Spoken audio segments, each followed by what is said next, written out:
Hello and welcome back to my YouTube channel. Hope are all doing well. तो देखो, आज हम यहाँ पर जीएस से रिलेटेड क्वेश्चंस को डिस्कस करेंगे। अब जीएस से मतलब क्या है? जीएस से मतलब है यानी कि हम यहाँ पर पॉलिटी, ज्योग्राफी और कुछ जनरल साइंस के क्वेश्चंस को डिस्कस करेंगे। अब देखो, ये वीडियो आपके लिए बहुत ही ज़्यादा हेल्पफुल होने वाली है। अगर आप एचपीएसएससी के किसी भी एग्जाम की तैयारी कर रहे हो, फिर वो क्लर्क का हो, जेओए का हो या फिर स्टेनो का हो, तो ये वीडियो आपके लिए बहुत ही ज़्यादा हेल्पफुल होने वाली है। टोटल हम यहाँ पर 50+ क्वेश्चंस को डिस्कस करेंगे और इन क्वेश्चंस को हम बिल्कुल डिटेल में डिस्कस करेंगे। पार्ट 24 यह वीडियो रहने वाली है। इससे पहले हम पार्ट 23 ऑलरेडी डिस्कस कर चुके हैं। तो अगर आपने वो वाली वीडियोज़ अभी तक नहीं देखी है तो इस वीडियो के डिस्क्रिप्शन में जाएँ, वहाँ पर GS, HPSSC, HPPSC questions detail discuss करके लिंक दिया गया होगा।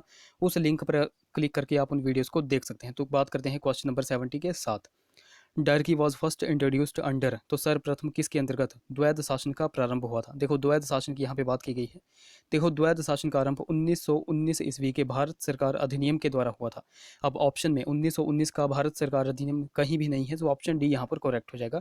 इनमें से कोई नहीं। अब देखो, द्वैध शासन की बात कर ली जाए कि द्वैध शासन था क्या, ये तो आपको पता चल गया कि द्वैध शासन का आरंभ 1919 के भारत सरकार अधिनियम के द्वारा किया गया था। अब देखो, इस शासन में क्या होता था? इस शासन के द्वारा जो है तो जो प्रांतीय सरकारें होती थी उनको मजबूत बनाया जाता था। अब देखो, 1919 से पहले क्या था? 1919 से पहले प्रांतीय सरकारों पर केंद्र सरकार का पूर्ण नियंत्रण रहता था, लेकिन द्वैध शासन आने के बाद जो है तो प्रांतीय सरकारों को थोड़ा उत्तरदायी बनाया गया था। तो ये कुछ पॉइंट्स आपको यहाँ से नोट रखने हैं। Question number 71, the cabinet mission plan for India envisaged, तो भारत के लिए कैबिनेट मिशन योजना ने विचार रखा था, तो ये कॉन्फेडरेशन यानी कि महासंघ का रखा था। ऑप्शन डी करेक्ट हो जाएगा। अब कैबिनेट मिशन योजना से दो क्वेश्चंस बनते हैं, तो दो के दो आपको नोट रखने हैं। पहला क्वेश्चन बनता है कि कैबिनेट मिशन दिल्ली कब आया था? तो देखो, कैबिनेट मिशन दिल्ली आया था 24 मार्च 1946 को। देखो, आपको पूरी की पूरी डेट नोट रखनी है। पहला क्वेश्चन यहाँ से बनता है कि कैबिनेट मिशन दिल्ली कब आया था? तो 24 मार्च को आया था। दूसरा क्वेश्चन बनता है कि कैबिनेट मिशन ने अपने प्रस्ताव को कब प्रस्तुत किया था? तो प्रस्तुत किया था 16 मई 1946 को। तो ये दो डेट्स आपको बिल्कुल नोट रखनी है। यहाँ से एग्जाम में आपको कंफ्यूज किया जाता है और आपको ये बिल्कुल ध्यान में रखना है। अगले क्वेश्चन की बात करें, क्वेश्चन हमारा 72 है।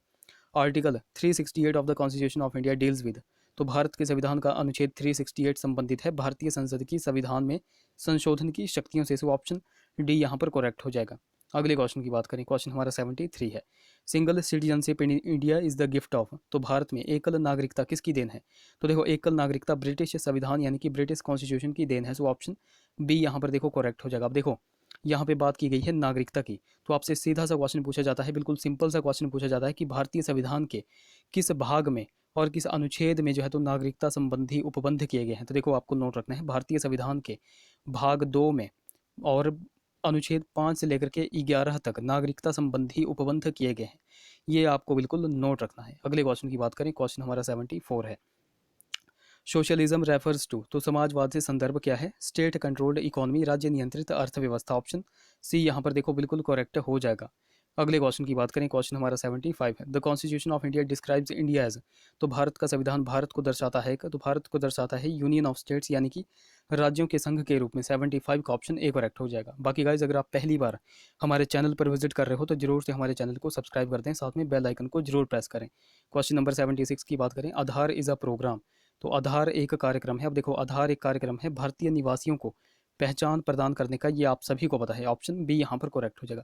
अब आधार से यहाँ से जो है तो दो तीन क्वेश्चंस बनते हैं जो कि मोस्ट इंपॉर्टेंट क्वेश्चन है। सबसे पहला क्वेश्चन बनता है कि आधार कार्ड में जो है तो कितने अंकों की विशिष्ट संख्या होती है? तो आप सभी को पता है टोटल 12 अंकों की विशिष्ट संख्या आधार कार्ड में होती है। ओके, फिर दूसरा क्वेश्चन बनता है कि इसको जारी कौन करता है? अब देखो, इसको जारी कौन करता है? तो इसको जारी करता है UIDAI यानी कि unique identification authority of India. ये आपको नोट रखना है। अगर हिंदी में बात कर ली जाए तो भारतीय विशिष्ट पहचान प्राधिकरण जो है तो इसको जारी करता है। और तीसरा क्वेश्चन बनता है जो कि मोस्ट इंपॉर्टेंट है कि आधार कार्यक्रम को शुरू कब किया गया था? तो देखो, आधार कार्यक्रम को 2009 में शुरू किया गया था, 2009 में। ये तीन पॉइंट्स आपको बिल्कुल नोट रखने हैं, यहाँ से क्वेश्चन डेफिनेटली एग्जाम में पुट किए जाते हैं। क्वेश्चन नंबर 77 की बात करें, freedom of press in India is, तो भारत में प्रेस की स्वतंत्रता है। तो देखो, भारत में प्रेस की स्वतंत्रता है, अभिव्यक्ति की स्वतंत्रता के अधिकार में नहीं। तो ऑप्शन ए यहाँ पर करेक्ट हो जाएगा। अब यहाँ से भी एक क्वेश्चन बनता है कि किस आर्टिकल के अंडर जो है तो प्रेस की स्वतंत्रता का वर्णन किया गया है? तो देखो, आर्टिकल 19 क्लॉज 1 के अंतर्गत, या आप कह सकते हो 19 क्लॉज 1 क के अंतर्गत जो है तो प्रेस की स्वतंत्रता का वर्णन किया गया है। प्रेस की स्वतंत्रता से अभिप्राय है वाक और अभिव्यक्ति की स्वतंत्रता। ओके, ये आपको नोट रखना है। अगले क्वेश्चन की बात करें, क्वेश्चन हमारा 78 है। The right to vote in India is, तो भारत में मत देने का अधिकार क्या है? तो भारत में मत देने का अधिकार एक संवैधानिक अधिकार यानी कि कॉन्स्टिट्यूशनल राइट है। तो ऑप्शन ए यहाँ पर करेक्ट हो जाएगा। यहाँ से भी क्वेश्चन बनता है कि भारतीय संविधान के किस आर्टिकल के अनुसार प्रत्येक वयस्क नागरिक को मताधिकार प्राप्त है? तो आर्टिकल 325 और 326 326 के अनुसार जो है तो प्रत्येक व्यक्ति को, प्रत्येक वयस्क नागरिक को मताधिकार प्राप्त है।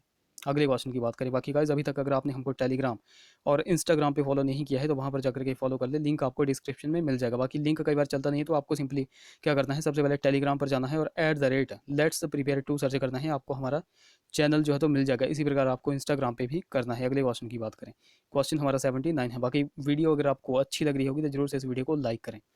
RTI act aims at to, तो आरटीआई अधिनियम का उद्देश्य क्या है? तो देखो आरटीआई अधिनियम का उद्देश्य सार्वजनिक प्राधिकरणों से सूचना तक पहुंच सुनिश्चित करना है। सो ऑप्शन ए यहाँ पर करेक्ट हो जाएगा। अब यहाँ से भी ये क्वेश्चन बनता है, ये जो आरटीआई है यानी कि राइट टू इन्फॉर्मेशन है, यानी कि सूचना का अधिकार है। तो सूचना का अधिकार या फिर राइट टू इन्फॉर्मेशन अधिनियम भारत सरकार ने कब अधिनियमित किया था, ये क्वेश्चन बनता है। तो 2005 में अधिनियमित किया था। ये पॉइंट यहाँ से आपको नोट रखना है। क्वेश्चन नंबर 80 की बात करें, fundamental duties do not enjoy any, तो मौलिक कर्तव्य कोई भी डैश प्राप्त नहीं करते हैं। तो देखो मौलिक कर्तव्य कोई भी लीगल सैंक्शन यानी कि विधिक स्वीकृति प्राप्त नहीं करते हैं। तो ऑप्शन डी यहाँ पर करेक्ट हो जाएगा। ओके, यहाँ से आप एक क्वेश्चन का आंसर नीचे कमेंट करके बताओ, जो कि मैं कहूँगा सिंपल सा क्वेश्चन है और सभी को पता होगा। तो क्वेश्चन क्या है, भारतीय संविधान में मौलिक कर्तव्यों की अवधारणा जो है तो हमने किस देश के संविधान से ली है, ये आप नीचे कमेंट करके बता दो। बाकी किस आर्टिकल के अंतर्गत जो है तो मौलिक कर्तव्यों का वर्णन किया गया है, ये भी आप नीचे कमेंट करके बता दो। और टोटल मौलिक कर्तव्य कितने हैं, ये भी आप नीचे कमेंट करके बता दो। अगले क्वेश्चन की बात करें, क्वेश्चन हमारा 81 है। A uniform civil code mentioned in the directive principles of state policy ensure, तो राज्य के नीति निर्देशक सिद्धांतों में वर्णित समान नागरिक संहिता सुनिश्चित करती है नेशनल इंटीग्रेशन यानी कि राष्ट्रीय एकता। ऑप्शन बी देखो यहाँ पर बिल्कुल करेक्ट हो जाएगा। अब यहाँ पर डीपीएसपी की बात की गई है, directive principles of state policy की बात की गई है। तो डीपीएसपी का उल्लेख संविधान के किस भाग में है? तो भाग 4 में है। और किस आर्टिकल के अंतर्गत है? तो 36 से लेकर के 51 तक। अगले क्वेश्चन की बात करें, क्वेश्चन हमारा 82 है। Who held the office of the vice president of India for 2 consecutive terms, तो कौन भारत के उपराष्ट्रपति के पद पर लगातार 2 अवधि तक रहे हैं? अब देखो ये क्वेश्चन इंपॉर्टेंट है तो ये आपको नोट रखना है। तो कौन भारत के उपराष्ट्रपति के पद पर लगातार 2 अवधि तक रहे हैं? तो डॉक्टर एस राधाकृष्णन जो है तो 2 अवधि तक रहे हैं। सो ऑप्शन सी यहाँ पर करेक्ट हो जाएगा। देखो यहाँ पर लगातार बात की गई है, लगातार जो 2 अवधि तक रहे हैं। ओके, तो लगातार यह 2 अवधि तक रहे हैं तो इनका कार्यकाल आपको पता होना चाहिए। सबसे पहले 1952 में उपराष्ट्रपति बने थे और एक पॉइंट आपको नोट रखना है कि ये दोनों बार 1957 तक रहे थे। उसके बाद 1957 से 1962 तक रहे थे। अब यहाँ से आपको एक पॉइंट नोट रखना है कि दोनों ही बार यह निर्विरोध चुने गए थे। ये आपको पॉइंट बिल्कुल नोट रखना है। अगले क्वेश्चन की बात करें, क्वेश्चन हमारा 83 है। The council of ministers is collectively responsible to which one of the following, तो निम्नलिखित में से किसके प्रति मंत्री परिषद जो है तो सामूहिक रूप से उत्तरदायी होती है? लोकसभा के प्रति। 83 का देखो ऑप्शन सी यहाँ पर बिल्कुल करेक्ट हो जाएगा। लोकसभा के प्रति जो है तो मंत्री परिषद सामूहिक रूप से जो है तो उत्तरदायी होती है। अगले क्वेश्चन की बात करें, who was the first foreign minister of free India, तो स्वतंत्र भारत के प्रथम विदेश मंत्री कौन थे? अब भारत के प्रथम विदेश मंत्री कौन थे स्वतंत्र भारत के? जो भारत के प्रधानमंत्री होंगे वही जो है तो विदेश मंत्री होंगे। तो जवाहरलाल नेहरू जो है तो स्वतंत्र भारत के प्रथम विदेश मंत्री से। ऑप्शन ए यहाँ पर करेक्ट हो जाएगा। अगले क्वेश्चन की बात करें, क्वेश्चन हमारा 85 है। Japan parliament is known as, तो जापान की संसद को क्या कहा जाता है? तो जापान की संसद को ऑप्शन ए यहाँ पर करेक्ट हो जाएगा। डाइट जो है तो कहा जाता है। 85 का ऑप्शन ए करेक्ट हो जाएगा। अब कुछ कुछ जो है तो फेमस जो कंट्रीज़ हैं उनकी संसद के नाम पूछे जाते हैं। जैसे कि मैं आपको बता दूं, रूस की संसद का नाम पूछा जाता है। रूस की संसद का नाम क्या है? ड्यूमा। उसके बाद पूछा जाता है अफगानिस्तान की संसद का नाम। अफगानिस्तान की संसद का नाम क्या है? तो ऑप्शन सी में देखिए रखा हुआ है शोरा। उसके बाद आपसे पूछा जाता है इजराइल का। देखो इजराइल का मोस्ट इंपॉर्टेंट है, जो कि अक्सर एग्जाम में पूछा जा रहा है। तो इजराइल की संसद का नाम है नेसेट। क्या है? नेसेट। ये आपको बिल्कुल नोट रखना है। अगले क्वेश्चन की बात करें, what is the fixed strength of Rajya Sabha, तो राज्यसभा के स्थायी सदस्य कितने हैं? अब देखो 85 हमने क्वेश्चन यहाँ पर डिस्कस किया। डाइट की हमने बात कर ली, शोरा की हमने बात कर ली। अच्छा, डेल जो है तो किस देश की संसद का नाम है और युवान किस देश की संसद का नाम है, ये आप नीचे कमेंट करके बता दो। तो क्वेश्चन नंबर 86 की हम बात कर रहे थे, राज्यसभा के स्थायी जो सदस्य होते हैं वह कितने होते हैं? अब आप सभी को पता है कि 238 जो है तो सदस्य राज्य तथा संघ राज्य क्षेत्रों के प्रतिनिधि होते हैं राज्यसभा में, और 12 सदस्यों को कौन मनोनीत करता है? तो राष्ट्रपति करता है।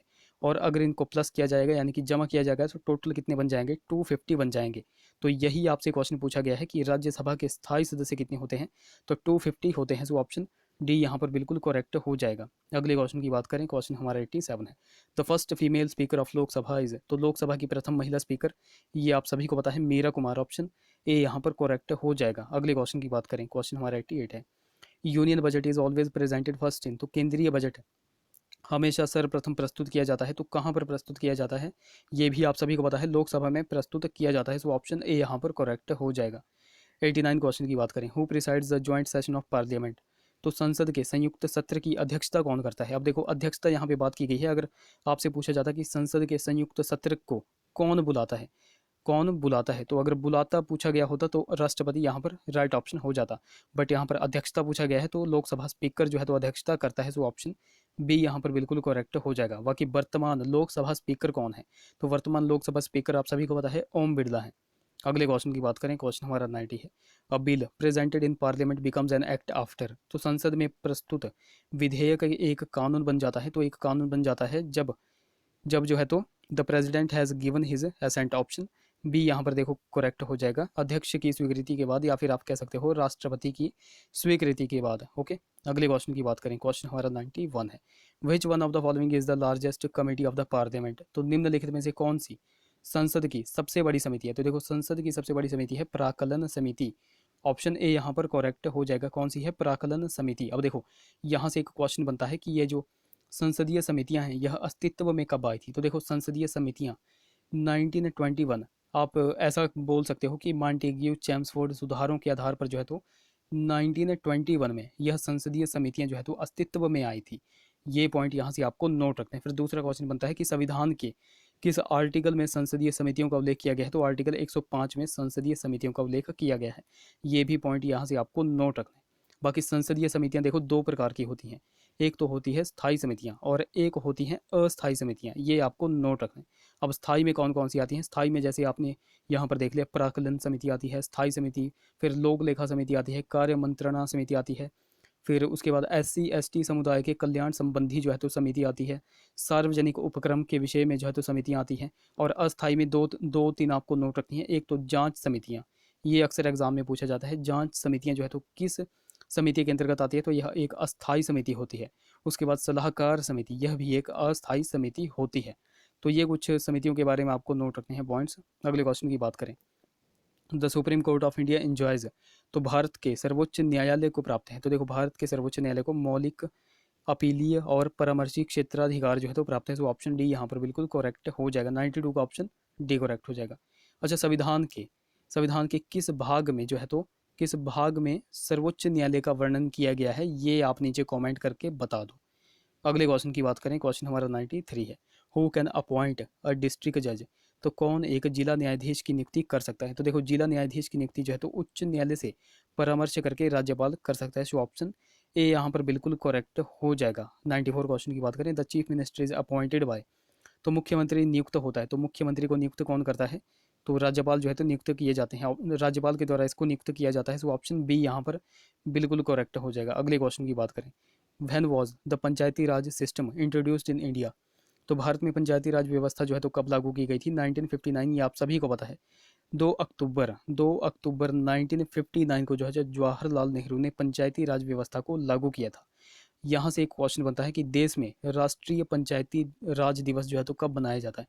तो देश में राष्ट्रीय पंचायती राज दिवस जो है तो 24 अप्रैल को मनाया जाता है। ये पॉइंट यहाँ से आपको नोट रखना है। ये क्वेश्चन बहुत बार एग्जाम में पूछा जाता है। अगले क्वेश्चन की बात करें, who advices the government of India on legal matters, तो विधिक मामलों में भारत सरकार को कौन परामर्श देता है? तो देखो विधिक मामलों की बात करें, लीगल मैटर्स की बात करें, तो भारत सरकार को जो है तो महान्यायवादी यानी कि अटॉर्नी जनरल परामर्श देता है। सो ऑप्शन ए यहाँ पर करेक्ट हो जाएगा। अब यहाँ पे बात क्या की गई है? अब यहाँ पे महान्यायवादी की बात की गई है। अब देखो महान्यायवादी की बात की गई है तो आपको पता होना चाहिए महान्यायवादी का संबंध भारतीय संविधान के किस आर्टिकल में किया गया है? अगर आपको पता है तो आप नीचे कमेंट कर सकते हो। अगले क्वेश्चन की बात करें, क्वेश्चन नंबर हमारा 98 है, जो कि सिंपल सा क्वेश्चन है। How many spokes are there in Dharma Chakra depicted on the national flag of India. तो भारत के राष्ट्र ध्वज में चित्रित धर्म चक्र यानी कि अशोक चक्र में कितने आरे होते हैं? तो 24, ऑप्शन सी यहाँ पर बिल्कुल करेक्ट हो जाएगा। अगले क्वेश्चन की बात करें, क्वेश्चन हमारा 99 है। The right to education was added to the fundamental rights in the constitution of India through the. तो भारतीय संविधान के मौलिक अधिकारों में शिक्षा के अधिकार को सम्मिलित किया गया था 86वें संविधान संशोधन अधिनियम 2002 के द्वारा। सो ऑप्शन सी यहाँ पर करेक्ट हो जाएगा। वर्तमान की बात करें, वर्तमान में जो है तो किस आर्टिकल के अंदर शिक्षा को मौलिक अधिकार बनाया गया? तो वर्तमान में आर्टिकल 21 क्लॉज ए के अंतर्गत जो है तो शिक्षा के अधिकार को मान्यता प्रदान की गई है। ये पॉइंट यहाँ से आपको नोट रखना है। अगले क्वेश्चन की बात करें, क्वेश्चन नंबर हमारा 100 है। The largest ecosystem of the earth is. तो पृथ्वी का सबसे बड़ा पारिस्थितिक तंत्र कौन सा है? तो ये हो जाएगा हाइड्रोस्फीयर यानी कि जलमंडल। ऑप्शन ए यहाँ पर करेक्ट हो जाएगा। देखो around 71% of the earth surface is covered as water.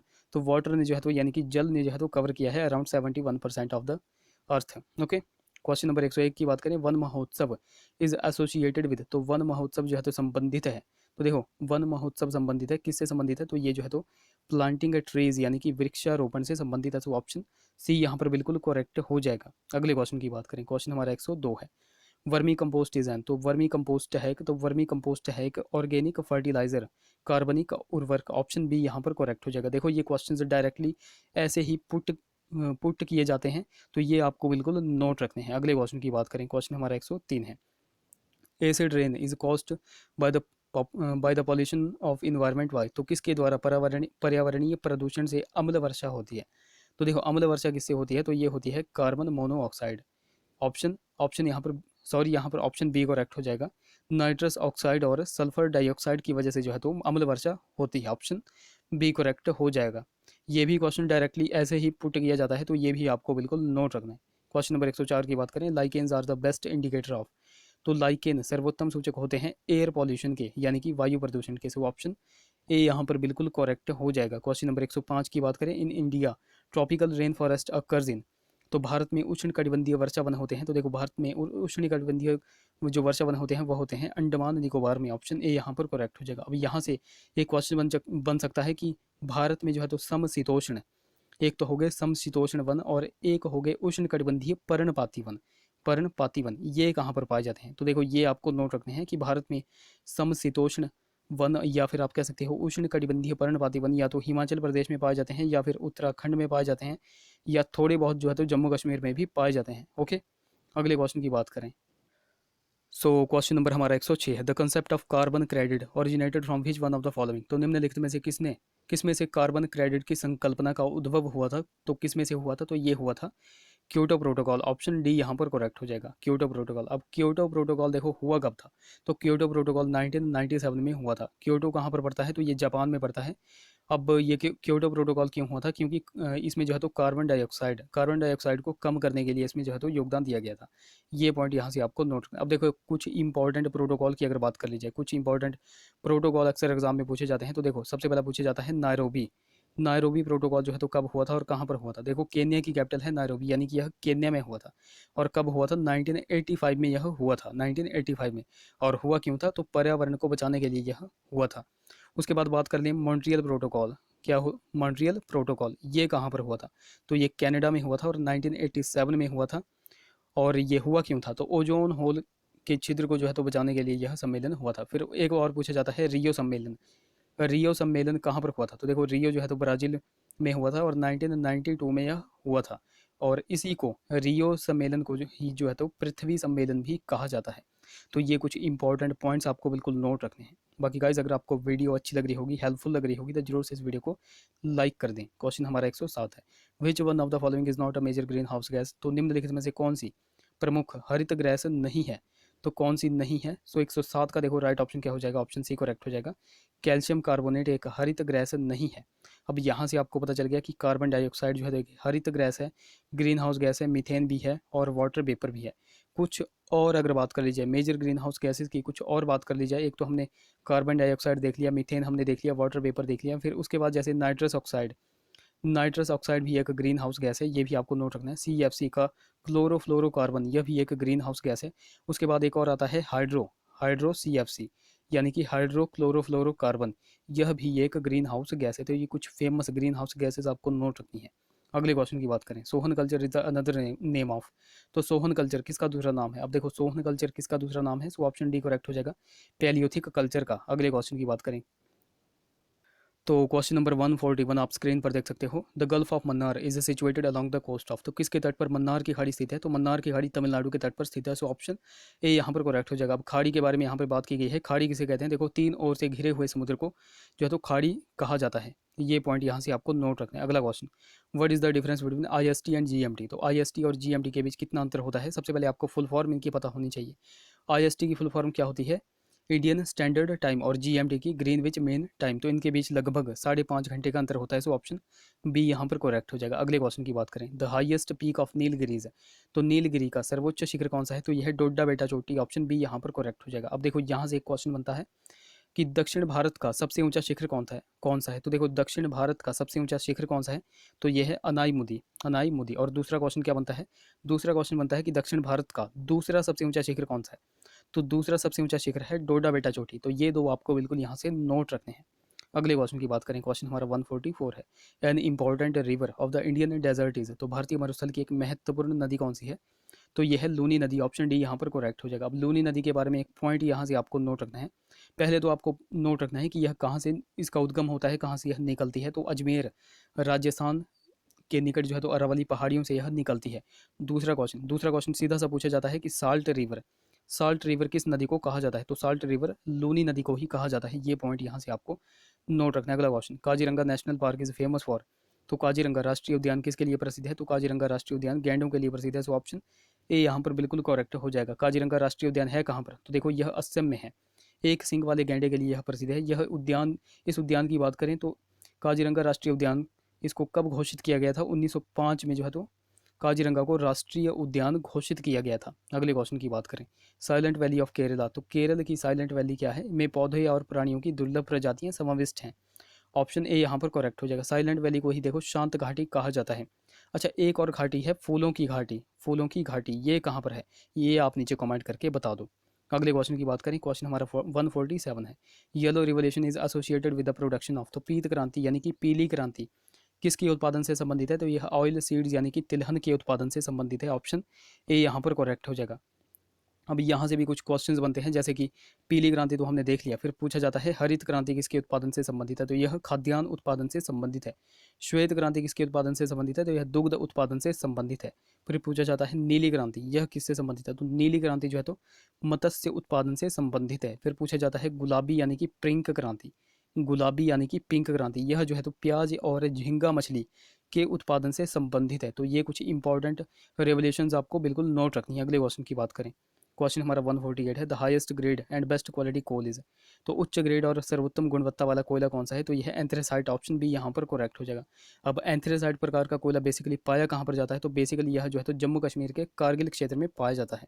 कहाँ पर? कारगिल क्षेत्र में, ये पॉइंट यहाँ से आपको नोट रखना। अब देखो यहाँ से भी आपसे क्वेश्चन पूछे जाते हैं, देश में जो है तो बहुत से कोयला क्षेत्र हैं, तो आपसे सीधा सा पूछा जाता है कि आपसे पूछा जाएगा कि रानीगंज कोयला क्षेत्र कहाँ पर है?